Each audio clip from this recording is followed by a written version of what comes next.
cœur. Il faut persévérer dans la voie de la révélation. Ce que tu sais qui est bon, que tu as recommandé, continue à le faire. Vous savez, tu as dit quoi? Surmonter le mal par le bien. Amen. Tu vas dire, mon mari m'insulte trop. Un mari n'a pas le droit d'insulter.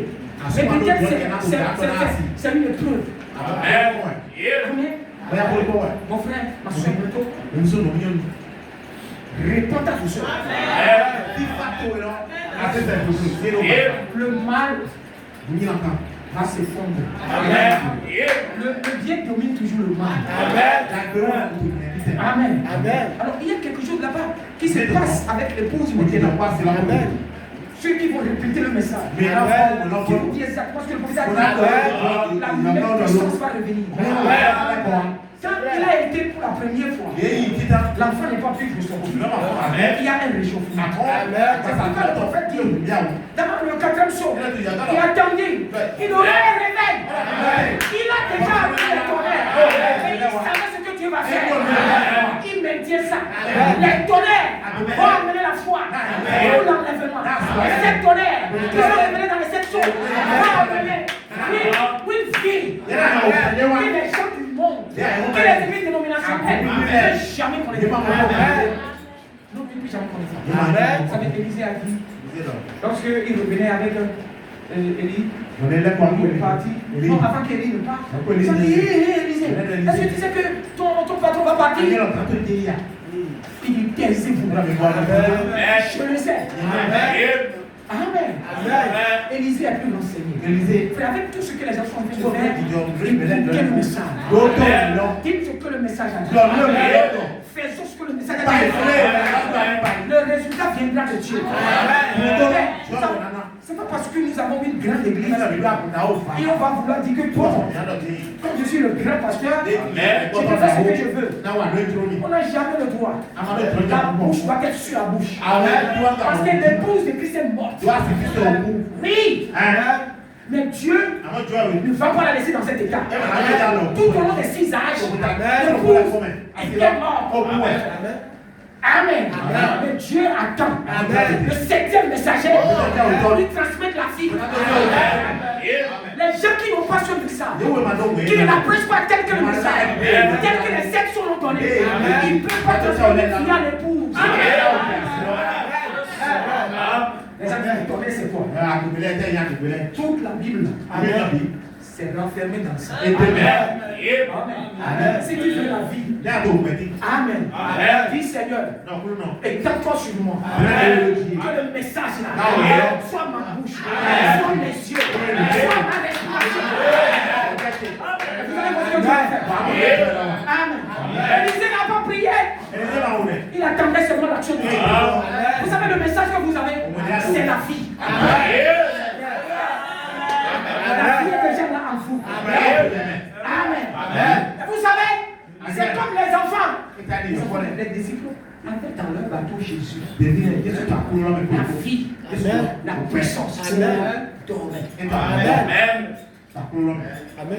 Ils n'ont pas accepté de bouger. Mais quand tu as suivi la difficulté, ils ont fait de leur mieux. Mais ça n'allait pas. Ils sont partis le réveil. Nous sommes au temps de l'éveil. Et toi, tu dois dire Seigneur, donne-moi le fait de réveil. Donne-moi le fait de réveil. Donne-moi la chance de la parole. Amen. Vous savez, lorsque vous venez de la présence de Dieu, que vous suivez la parole va faire quelque chose.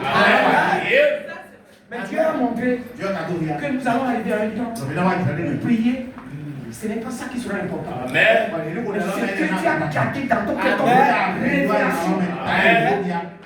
Quand les gens observaient, ils n'ont pas prié. Mais qu'est-ce qu'il a envie de faire? Mais Élisée avait quelque chose dans le cœur. C'est une révélation. Il dit, étends-toi. Mais les gens qui ne peuvent pas rentrer dans son domaine, ils vont rire de lui. Frère, ce que le message nous dit de faire, les gens peuvent rire de nous. Mais vous savez ce que Dieu va faire? Dieu va faire quelque chose. Dieu va faire quelque chose. Quand tu entends la parole, qu'est-ce que tu ressens? Quand tu entends la parole, qu'est-ce que l'Esprit t'a dit? C'est pourquoi Satan, il y a des choses qu'il ne peut pas connaître. Parce que la chose est scellée là-bas. Il te voit agir sur le nom. Qu'est-ce que lui il est en train de faire? Parce que c'est quand vous parlez, Satan, il entend. Il commence à l'interpréter. Mais lorsque c'est serré dans le cœur, on a dit dans le 7e psaume, il dit dans le cœur, si je faisais quelque chose, et que je ne le dis pas, je le sais dans mon cœur, Satan ne peut pas connaître. Amen. Il y a des choses que peut-être le pasteur ne peut pas arriver à le dire. Mais le Saint-Esprit vous fera réaliser ça. Quand tu entends la parole, qu'est-ce que ça fait? Parce qu'il y a des choses que Dieu va dire. Ça ne serait pas audible. Avez-vous vu cette femme Anne? Elle est venue prier.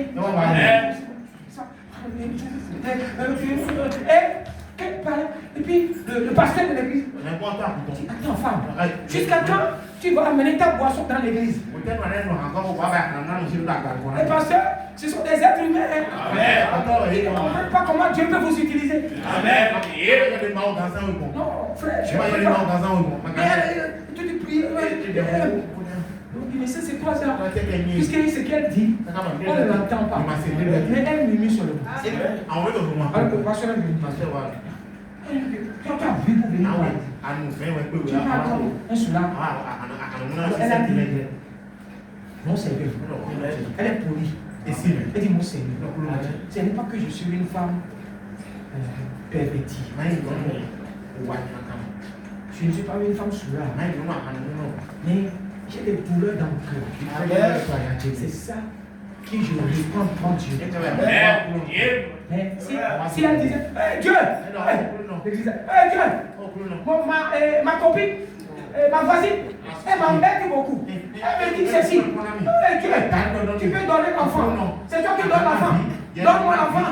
Elle sache que tu es Dieu. Si elle parlait comme ça, le pasteur ne viendra pas le taper. Quand tu viens prier, la vraie prière, on n'a pas besoin de l'attendre. C'est toi qui as des problèmes avec Dieu. C'est toi qui veux que Dieu règle quelque chose. Pas lui, toi et lui. Et garde la foi. Pas tout juste. Un bâton, Dieu n'a pas pu ressusciter. Le bâton pouvait faire ça. Mais le bâton manquait. Donc le prophète n'a pas bien saisi. Il croyait. Parce que l'inspiration va de grade en grade. Alors, il avait l'inspiration que le bâton peut arriver. Mais quand le serviteur a pris le bâton n'a pas pu agir. Et alors, il dit, bon, moi-même je vais aller. Et quand lui-même il est allé, au lieu d'imposer la main au monde, il a imposé la main. Rien n'a passé. Troisième stade. Lisez bien là-bas. Troisième stade. Il s'est couché. Il a mis un réchauffement. Quatrième stade. C'est le baptême du Saint-Esprit. C'est le baptême du Saint-Esprit qui devient le Saint-Esprit. Il y a la justification, la sanctification, le baptême du Saint-Esprit. C'est la troisième phase. Ça ne donne pas la vie réellement. Ça le chauffe. C'est pourquoi le prophète a parlé le Saint-Esprit. Le Saint-Esprit descend dans la purification, dans la sanctification. Quelque chose va arriver. Amen. Alors nous sommes dans un temps où nous allons être vigilants. Dieu peut t'inspirer. Mais si tu n'es pas tellement vigilant pour capter l'inspiration, tu as eu l'inspiration. Vous prenez David. Quand il a eu l'inspiration, je vais faire venir l'arche. C'est très bon. Il a consulté tous les gens. C'est très bon. Mais la personne principale, qui est Nathan le prophète, il n'a pas consulté. C'est là où son inspiration a raté. Amen. Déjà, il y a beaucoup d'hommes qui ont l'inspiration maintenant. Ils sont en train de faire de leur mieux. Mais ils doivent être exactement au point central avec Dieu. Et ça, c'est Dieu qui le fait. Le bâton qui doit guérir. Maintenant, c'est le corps. Qu'est-ce qu'il y a dans ce corps? Amen. Vous savez, dans le corps d'un serviteur de Dieu, il y a des choses qui doivent sortir. Pour l'église. Amen. Amen. La parole doit sortir. Puissant de Dieu va sortir. Amen. Devient quelque chose que Dieu va utiliser. C'est pour cela, frère, je crois que nous devons aimer les serviteurs. Apprécier. Dieu les utilise à notre faveur. Amen. Maintenant, regardez bien. Tellement de leçons dans ça, mais il faut que je saute là-dedans. Encore. Regardez bien. Dans le désert, Moïse, le grand prophète, conduit le peuple 3 jours.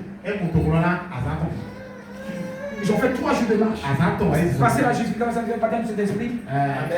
Alors ils sont arrivés maintenant à l'épreuve de l'adoption. Ils sont arrivés à l'épreuve. Dieu a fait qu'ils n'ont pas loué. Et ils ont, au lieu de patienter, la Bible a dit que c'est là où Dieu les a éprouvés. Ils ont appelé Moïse, nous dit Moïse. Ok, on va boire quoi? Pourquoi tu vas nous amener ici? On va mourir de soif. Vous savez, le peuple de Dieu veut seulement bénédiction. Mais dans le plan de Dieu, ce n'est pas ça. C'est ça qui fait que les pasteurs de l'internet, qui va avoir mariage, qui va avoir beaucoup d'argent, tu m'avais montré quelque chose hier. C'est-à-dire qu'il prophétise de quoi? Prophétise de compassion. La personne se tient devant une soeur. Elle dit, soeur, Dieu va te bénir. Tes enfants vont être bénis. Et que ces enfants-là vont aller au Canada. Et la soeur lui dit, papa, pasteur, je n'ai pas de mari. Et il a dit, c'est pour un autre. C'est ce que les gens veulent sur l'internet. Amen. Ça là, c'est des choses que les gens veulent. Mais Dieu ne veut pas l'endroit où les gens disent je veux. Ce que toi tu ne veux pas, c'est ça que tu vas entendre. Pour te guérir. On veut faire piqûre pour guérir les gens. Il va courir. Il ne veut pas qu'on lui fasse piqûre. Il faut le piquer. C'est obligatoire de faire le mal pour qu'il puisse avoir la bonne santé. Et non, on résiste. Amen. C'est ce qui se passe aujourd'hui. Nous les chrétiens, nous ne voulons pas que Dieu nous éprouve. Nous ne voulons pas qu'on nous pique. On veut le médicament de Dieu, les piqûres de Dieu. Ça nous amène le baptême. Amen. Mais c'est une obligation. Amen. Et vous regardez. Alors le peuple dit, on ne va pas mourir de soif. Vous savez, le même Dieu qui t'avait béni, c'est lui-même encore qui fait que tu as des problèmes. Est-ce que tu sais ça? Lorsqu'il te bénissait, oh Dieu, tu es bon. Tu es bon. Et comme tu sais, derrière tu es bon là, ce que tu as mis. Parce que tu m'as donné l'argent. Parce que j'ai demandé l'argent à mon mari, il m'a donné. Parce que j'ai voulu payer cette chaussure, il m'a payé. Dieu est bon.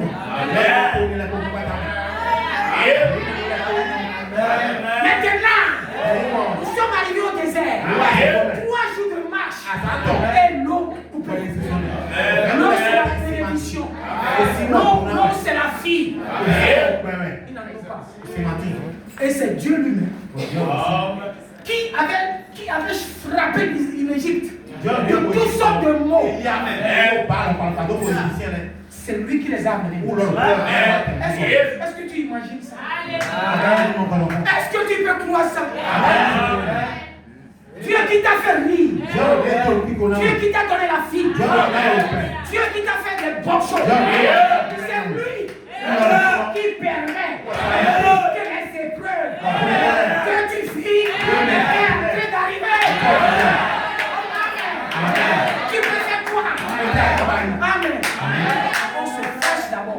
Comme Israël. Pourquoi? Pourquoi? Amen. J'ai beaucoup de témoignages sur ça, mais c'est pas la peine. Regarde, n'est pas content. Et alors, la parole, le prophète, va faire quelque chose. Alors Dieu, le prophète ne peut rien faire sans regarder à Dieu. Il est parti. Vous savez, ça ne pas ce qui se passe avec le pasteur. Si quelqu'un monte en chair, il doit souvent amener des paroles aux gens. Il y a des choses qui se passent. Ce n'est pas tout qu'on va dire. Parce que si on dit les choses, ça peut vous détruire. Parce que le fardeau que Dieu donne à la pasteur, même la femme qui est à côté ne sait pas. On ne dit pas trop à la femme. Vous riez, tu es la calme. Mais la femme ne sait pas ce que tu veux. Elle ne sait pas ce que tu veux en venir. Tes enfants ne savent rien. Peut-être si tu as une chambre dans laquelle tu peux te cacher. Peut-être tu es là-bas de matin jusqu'au soir. Ça fait que peut-être il prie, peut-être il ne sait pas. C'est pourquoi il ne dit pas. Vous voyez ce que la dame m'a fait. Il faut que le prophète, il faut que l'homme de Dieu ait une chambre à lui. Le prophète Branham a une chambre à lui. Et il fait ça. Il faut bien faire le travail parce que Satan utilise ton propre enfant. Puis il utilise ta propre femme. Il utilise tes entourages. Ton diacre. Il ne va pas utiliser tout. Satan, lui, là, il est tellement petit que quand il va dans les gens, tu ne sais même pas que c'est lui. Il n'est pas grand. C'est lui. Et alors, quand tu as la chambre, peut-être quand tu fermes la chambre, tu veux parler. Peut-être à Dieu. Et tu es là simplement, tu regardes. Tu attends les sujets. Mais tu n'arrives pas à voir le contour. Tu n'arrives pas à voir des choses. Alors les gens viennent pour parler aux gens. Les gens seront contents. Les gens seront contents. Les gens vont attirer des choses. Mais ce qui se passe derrière, Dieu veut t'amener son nom. Et c'est comme ça. Dieu t'amène devant les eaux de Mana. Frère, je vais vous dire quelque chose. Si tu es chrétien, et que tu dis que tu es né de nouveau, et qu'il n'y a pas de circonstances difficiles sur toi, et que tu ne rencontres pas le mur derrière, et que quand tu vas, toutes les choses vont bien. Tu n'as pas encore la foi. Amen. Et quand ça vient comme ça, tu vas prier. Du coup, Dieu envoie les tests. Quand tu es à la c'est grave pour toi. Si tu dis, ouais, tout va bien, je n'ai pas de problème. Tout va bien. Dieu est béni. C'est qu'il y a quelque chose de dangereux. Je vais vous donner, vous savez, quand vous prenez quelqu'un qui est en train d'être malade, qui ne bouge plus, il n'arrive pas à lever les mains. Ça commence à s'inquiéter. Après, ça change son respiration. Même dès qu'il ne bouge pas, on commence à s'inquiéter que la mort. Quand tu es chrétien, et que tu n'amènes rien, il te fait courir, il te fait prier, il te fait gêner, il te fait rechercher. Il y a quelque chose de grave, tu meurs. Tu meurs. Amen. Les choses doivent venir contre la parole. Et que toi tu vas te défendre. Tu vas aller bien avec toi. Fils, surtout au service, on vous a invité. Tu n'as aucun problème avec les gens. Alors on t'invite maintenant. Et on amène les whisky. On amène les henken. Et tu aimais avant. On amène ça là-bas. Et on nous approuve. Et tu sens l'odeur. Toi-même tu te rappelles. Amen. Tous tes amis, ton directeur, qui t'aime, les gens qui t'apprécient. Et dis, observez-vous. Et alors, arrivé à un moment, tu dis, ah, vous n'avez pas de sécurité, vous n'avez pas au moins de vos gazeux, tout ça. Tu dis, ah, mon chef, toi tu vas boire le gazeux. Il y a whisky, il y a tout ça. Alors là, va commencer ton problème.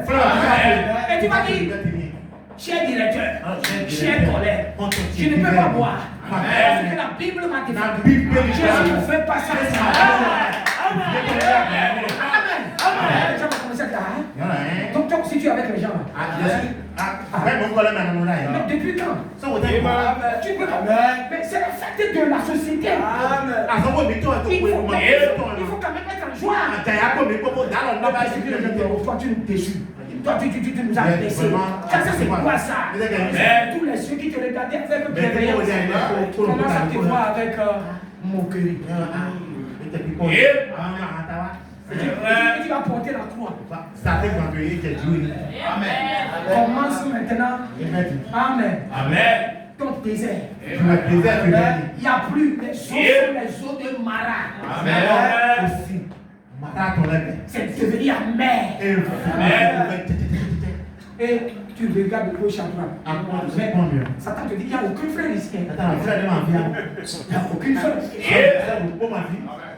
Amen. Et vous, la soeur m'a dit, non, tu peux porter les petits jupes là. Qui est tout juste sur les parce que la fête aujourd'hui là, et puis mets le bout d'oreille pour que tu sois en règle là-bas. Rappelle-toi qu'aucun frère viendra là-bas. Tu ne vas pas croiser le pasteur. Tu ne vas pas. Mets ta chose. Aujourd'hui seulement. Devant les eaux de Mara. Amen. Tu vas faire quoi? Toi, tu sais ce que tu peux faire. Les gens ne vont pas t'aimer. Soit Jésus t'aime, et les gens ne vont pas t'aimer. Même ton mari va dire comment? C'est entre nous deux. Il ne faut pas que les gens, toi tu vas me faire rater les travaux, tu vas me faire rater les contrats, un peu de whisky, qui savent que nous sommes des grands. Non, comment? Je suis l'homme. Bon, je vais boire un peu. Tu m'as dit, il a appelé l'autre, serviteur, viens, fais à ma femme. Alors, comme on a fait le whisky, dans ton coca, ça ne se voit pas. Coca, whisky, ça ne se voit pas. Amen. Et alors, tu m'as dit, au moins ils vont voir que nous ne sommes pas trop carrés. Et Dieu va nous pardonner. Bandit, tu es bandit.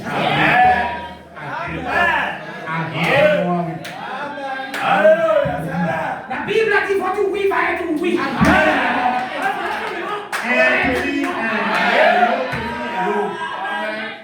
Devant les eaux de Mara, acceptons ce que tu as fait. Et patientons. Frère, Dieu sait pourquoi. Il sait pourquoi. Il t'a mis devant ça. C'est qu'il veut faire un grand miracle. Vous voulez le miracle. Vous ne voulez pas de persécution. Amen. Et alors, Dieu dit à Moïse, mon peuple là, sont trop impatients. Maintenant, tu as vu l'arbre là. Tu as vu l'arbre là. Même si tu pries, il est parti prier. Je ne regrette pas là. Tu as vu l'arbre, va le prendre. Et mets ça dans l'eau là. Tu vas voir que l'eau là deviendra douce. Vous avez lu ça? Amen. Le Mara est devenu tout. Que Dieu qui t'a amené les problèmes, les persécutions, les difficultés, tout ça là, ce Dieu là, il va couper le bois. Ce bois représente quoi? Le bois du calvaire. Souvent on dit qu'on souffre. Oh Dieu ne regarde pas. Prends le calvaire. Plonge-le dans tes affaires. Tu verras que tu ne souffres pas. Jésus est tellement souffrant. Amen. L'amertume deviendra la douceur. Amen.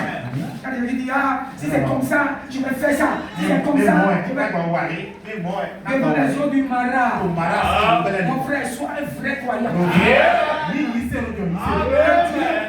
Qui t'a fait rire? Qui t'a fait lever les mains? C'est le Dieu encore. Qui t'a amené devant les eaux amères.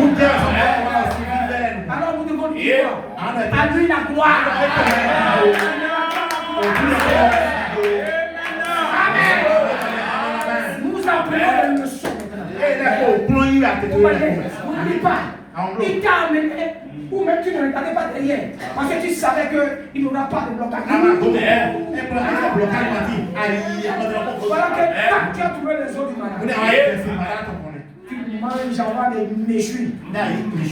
Tu es bon méchoui. Quand tu dis les chaussures de 300 francs, ton mari te fait pour 4000. J'ai rencontré vraiment, oh maman, oh maman. C'est Dieu qui l'a fait, non? Et maintenant, quand nous arrivons au son de Rwanda, c'est dans le programme. C'est dans le programme que je vais amener à Mara.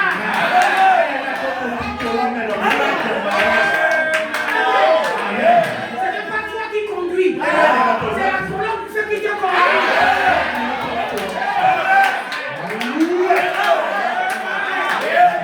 Il te fait rire. Il te fait pleurer. Quel est ce Dieu?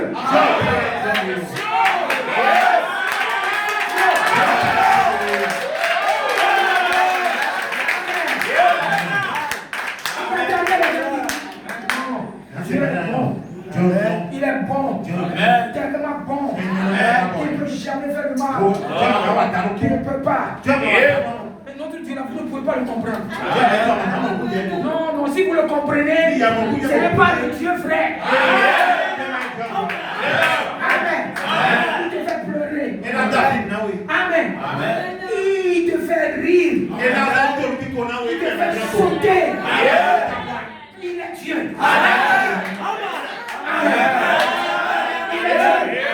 Nous devons l'aimer comme ça.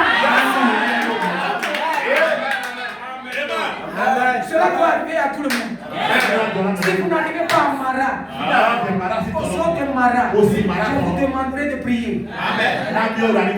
Parce que nous avons commencé la marche. Pas pour rien que les choses sont difficiles. En fait, ce que tu avais fait avant, ce que tu faisais avant, tu ne peux plus le faire. Tu ne peux plus faire. Frère, ça arrive à des temps où tu pleures. Tu pleures dans ta prière. Tu pleures. Tu restes silencieux. Il est silencieux. Il ne fait pas. Tu vas dire, je ne fais pas même prier. Frère, ne femme ça pas. Sois calme. Sois calme. Quand Moïse est parti prier, il n'a pas regardé. Il dit, regarde l'arbre là-bas. Dieu nous a donné toutes les solutions. Souvent, nous ne regardons pas le calvaire. Quelle souffrance Jésus n'a pas enduré. Pour toi, tu sois guéri. Tu sois préservé. As-tu imaginé ça? Amen. Lorsqu'il tombait, il n'a plus la force. On le tenait.